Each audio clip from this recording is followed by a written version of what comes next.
ಹಿಂದೂಗಳ ನರಮೇಧಕ್ಕೆ ಭಾರಿ ಆಕ್ರೋಶ ವ್ಯಕ್ತವಾಗ್ತಾ ಇದೆ. ಎಲ್ಲೆಡೆ ಪ್ರತಿಭಟನೆಯನ್ನು ಸಹ ನಡೆಸಲಾಗ್ತಾ ಇದೆ. ರಾಜ್ಯದ ಹಲವು ಜಿಲ್ಲೆಗಳಲ್ಲಿ ಪ್ರೊಟೆಸ್ಟ್ ಮಾಡಲಾಗ್ತಾ ಇದೆ.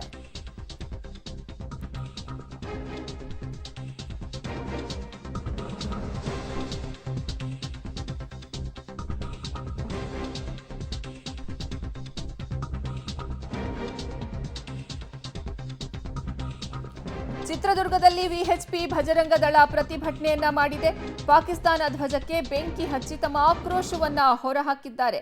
ಮಂಡ್ಯದ ಕೆರೆಗೋಡಿನಲ್ಲಿ ಪಂಜಿನ ಮೆರವಣಿಗೆಯನ್ನು ಸಹ ನಡೆಸಲಾಯಿತು. ಮೈಸೂರಿನಲ್ಲಿ ಮುಸ್ಲಿಂ ಧಾರ್ಮಿಕ ಗುರುಗಳಿಂದಲೂ ಪ್ರೊಟೆಸ್ಟ್ ಅನ್ನ ಮಾಡಲಾಗಿದೆ. ಪಹಲ್ಗಾಮ್ನಲ್ಲಿನ ಉಗ್ರರ ದಾಳಿಯನ್ನ ಖಂಡಿಸಿ ರಾಜ್ಯದ ಹಲವು ಜಿಲ್ಲೆಗಳಲ್ಲಿ ಪ್ರತಿಭಟನೆಯನ್ನ ಮಾಡಲಾಗ್ತಾ ಇದೆ. ಚಿತ್ರದುರ್ಗದಲ್ಲಿ ವಿಎಚ್ಪಿ ಹಾಗೂ ಭಜರಂಗ ದಳ ಪ್ರತಿಭಟನೆಯನ್ನ ಮಾಡ್ತಾ ಇದ್ರೆ, ಮಂಡ್ಯದ ಕೆರೆಗೋಡಿನಲ್ಲಿ ಪಂಜಿನ ಮೆರವಣಿಗೆ ಮಾಡುವ ಮೂಲಕ ತಮ್ಮ ಆಕ್ರೋಶವನ್ನ ಹೊರಹಾಕಿದ್ದಾರೆ. ಇನ್ನು ಮೈಸೂರಿನಲ್ಲೂ ಸಹ ಮುಸ್ಲಿಂ ಧಾರ್ಮಿಕ ಗುರುಗಳು ಪ್ರತಿಭಟನೆಯನ್ನ ಮಾಡಿದ್ದಾರೆ.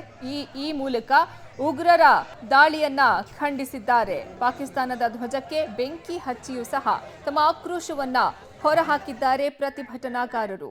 ಹಿಂದೂಗಳ ನರಮೇಧಕ್ಕೆ ಭಾರಿ ಆಕ್ರೋಶ ವ್ಯಕ್ತವಾಗ್ತಾ ಇದೆ. ಹೀಗಾಗಿ ರಾಜ್ಯದ ಹಲವು ಜಿಲ್ಲೆಗಳಲ್ಲಿ ಪ್ರತಿಭಟನೆಯನ್ನ ಕೈಗೊಳ್ಳಲಾಗಿದೆ.